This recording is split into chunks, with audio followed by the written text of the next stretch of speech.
제주에서요, 안타까운 사고 소식이 들려왔습니다. 최단비 변호사님. 네, 이 11월 4일 오후 6시 36분경에 제주시 애월읍에 있는 한 갯바위 해안가에서 네네. 3살 여아의 시신이 발견이 됐습니다. 아이고. 그래서 이 해당 여아의 시신이 발견됐으니까 이 여아가 누구인지 이제 신분을 찾아야 될 거 아니에요. 그러니까요. 신원을 봤더니 11월 1일에 파주경찰서에서 이 아이의 어머니가 실종 신고가 된 것을 발견을 한 거예요. 아하. 그러니까 이 아이를 실종 신고한 것이 아니라 네. 이 아이의 외할아버지죠. 이 네. 어머니의 아버지가 이 어머니가 실종 신고가 됐다. 이렇게 실종 신고된 어머니의 아이인 것으로 밝혀졌습니다. 네. 그래서 그렇다면 이 아이가 제주도에서 발견됐으니까 네. 제주도 아이가 아니라 파주 아이니까 그럼 어떻게 제주도로 왔는지를 아하. 파악을 하면 이 아이와 이 아이의 어머니의 현재 상태를 알 수가 있을 거 아니에요. 네. 그래서 파악을 해봤더니 이 아이는 어머니와 함께 10월 31일에 오후 8시 36분 비행기로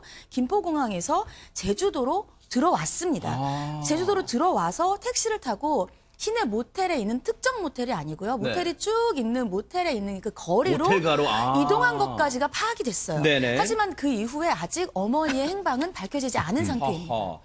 앞서 저 모습이 지금 갯바위에서요, 이 신고를 받은 해경이 현장에 가봤더니 저렇게 시신을 수습하는 사진입니다. 그런데 여기서 궁금증이 있습니다. 아이의 시신은 어떻게 그러면 저 갯바위 근처에서 발견이 된 겁니까? 김복준 의원님. 아마 그 아이가 발견된 장소는 도로에서 한 200m가량 떨어져 있는 곳인가 봐요. 아하. 그래서 일반인들이 내려가기에는 좀 불편한 그런 장소인 것 같습니다. 네네. 그런데 이제 낚시꾼들이야 뭐 가잖아요. 네네. 이 낚시객이 낚시를 하다가 돌틈 사이에서 이제 아마 그 아이의 사체가 이렇게 아유. 일렁이는 걸 보고 발견해서 해경에 신고를 한 게 맞는 것 같고요. 네. 아마 그 시신을 근거로 해서 가출 신고를 한 그 파주에 거주하는 외할아버지죠. 아이의 네네. 입장에서는 외할아버지한테 얼굴을 보여주니까 세상에. 손녀가 맞다. 아하. 이렇게 얘기를 해서 네. 지금 현재 이제 그 어머니도 좀 실종 상태잖아요. 아하. 예,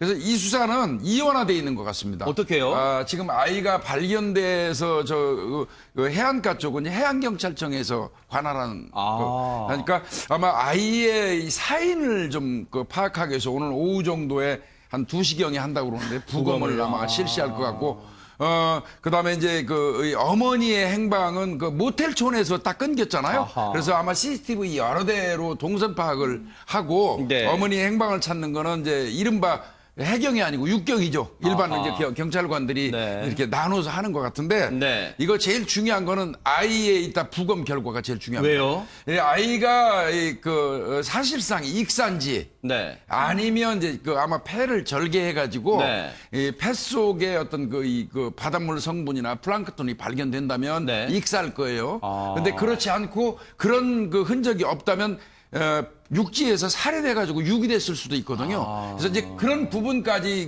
확대해서 네. 경찰이 수사할 겁니다. 네. 지금 경찰도 이 사건을요, 지금 꼼꼼하게 수사를 하고 있습니다. 경찰 얘기 들어보시고 이어가 보도록 하겠습니다. 모텔 앞까지 이동한 것까지는 확인이 됐는데요. 네. 근데 아직 그 모텔에 어디 투숙을 했는지는 아직 확인이 안 된 상황입니다. 어떤 모텔 한 군데로 간 게 아니라 그 모텔촌에 간 거라서 확인이 어려운 거예요. 네네, 맞습니다. 제주 시내 어디 모텔 앞에까지 택시 기사가 가서 내려줬다는데 그 다음에 어디에 투숙했는지는 아직 확인이 안 된 상황입니다. 그러면 발견됐을 때 아이의 소지품이나 뭐 다른 네네. 유류품이 발견된 건 있나요? 네, 다른 소지품은 현재 발견된 건 없습니다. 네. 그거는 좀 더 조사를 해봐야 할 것 같습니다. 그게 해상이 워낙 알 수 없는 일이 많기 때문에 어디서 떠내려왔다고 저희가 딱 단정 지을 수는 현재로서는 없는 것 같아요. 어디서 유기를 했다는 그런 정황 자체가 지금 증거 자체가 없기 때문에. 혹시 최단비 변호사님, 이렇게 되면요, 경찰 입장에서는 지금 모든 조그만 단서라도 지금 하나하나 다 수집을 하는 과정이라면 당시에 이 모녀를 그 모텔촌 앞에까지 데려다 줬던 택시 운전사를 혹시 수배하는 것도 그 택시 운전사의 얘기를 들어보면 보는 것도 좀 필요할까요? 어떻습니까? 네, 맞습니다. 지금 사실은 이번 사건에서 가장 중요한 것이 엄마의 행방이에요. 엄마의 행방이 어떻게 됐는지에 따라서 이것이 예를 들면은 극단적인 선택의 안타까운 결말인지 아니면 범죄의 피해자가 된 것인지를 파악할 수 있는 가장 중요한 기준이라고 할 수 있는데 이 엄마와 아이의 행방을 찾기 위해서 말씀하신 것처럼 당연히 공항에서부터 그 모텔가까지 데려다 준 택시기사를 수배를 했죠. 네. 그래서 찾아냈습니다, 경찰이. 아하, 그래서 네. 해당 택시기사의 진술을 이제 확보한 상태인데 네네. 진술에 대한 구체적인 내용은 아직은 나오지 않았어요. 아. 근데 택시기사 말로도 네. 지금 이 근처에 내려줬기 때문에 정확히 어디 모텔에 투숙했는지는 모르겠다는 거죠. 그리고 지금 택시기사의 진술로는 현금 5천 원을 줬다라고 하고 있어요.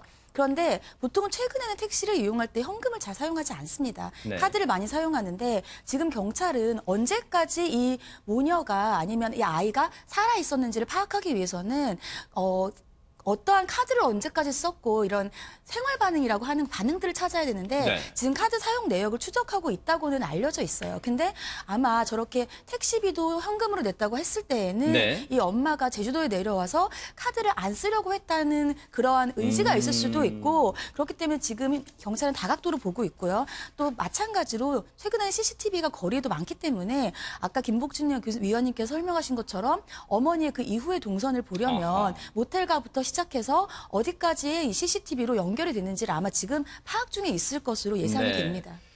이 아이는 3살입니다. 3살이면 이 추위 등을 잘 탈 수 있기 때문에 보통 엄마들이 이동할 때 그 무릎 담요라 같은 그런 것도 갖고 다닐 수 있잖아요. 그래서 지금 아이의 것으로 추정되는 이불이 발견됐다. 지금 이런 보도도 나오고 있는데 이와 관련해서도 경찰 얘기 들어봤습니다. 아이 발견될 때 아이 이불도 같이 발견됐다는 보도가 있는데 그 내용이 사실인 거죠? 유류품이 있긴 했으나 예. 그게 아이의 유류품인지 여부에 대해서는 추가 조사가 이루어지고 있습니다. 그래서 저희가 유류품이 있다고 했는데 이불이라고 해서 꼭 그 아이의 것인지는 확정할 수 없지 않겠습니까? 그래서 그거는 그쪽에 물려있는 채취나 이런 걸 통해서 그 아이의 건지 여부가 확실시 돼야 국가수로 보낼 예정으로 알고 있는데 추가 일정은 앞으로 나와봐야 알겠습니다. 김복준 예, 의원님, 예. 물론 지금 단계에서는 어떤 단언을 할 수는 없습니다만 지금 불길한 예감이 계속해서 드는 게 애초에 이 신고된 게요.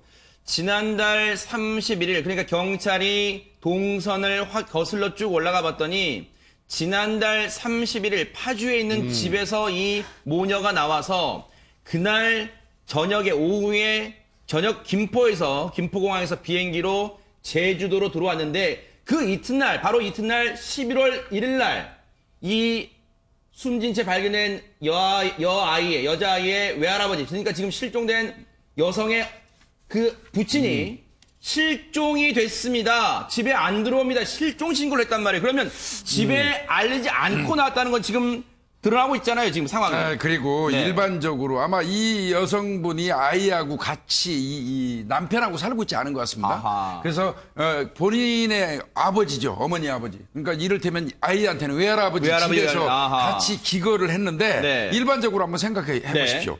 성인의 엄마예요. 애를 둔 엄마. 네. 그 사람이 10월 30일 날 하루 전날 나왔고 11월 1일 날 하루 만에 아버지가 파주경찰서예요. 네. 바로 가서 신고를 할 정도면 외할아버지는 뭔가 이 자신의 딸 그다음에 손녀에 대해서 뭔가 이상한 징후를 가지고 있었다는 뜻이에요. 아하. 일반적으로 누가 하루 만에 나갔어도 어디 외출 나갔나 이렇게 생각하지 바로 경찰서 쫓아가서 신고 안 하거든요. 아하. 그렇다면 이제 저간에 어떤 사정은 있을 것 같아요. 네. 그 할아버지가 바로 신고할 만한 이유가 있을 거예요.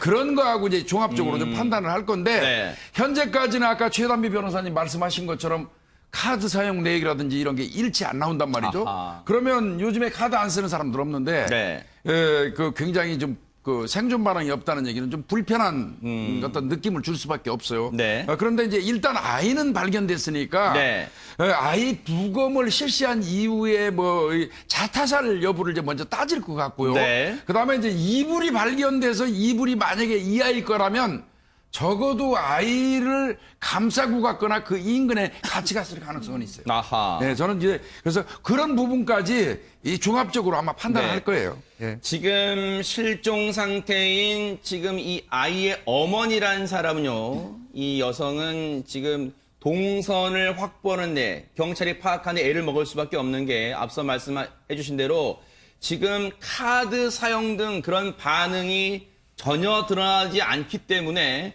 지금 동선을 파악하는데 지금 애를 먹는 것 같습니다. 경찰이 이 실종 여성 꼭 이 신원을 확보하는데 꼭 주력해 주시기를 당부를 드리겠습니다. 이 사건도 뉴스파이터 계속해서 추적해 보도록 하겠습니다.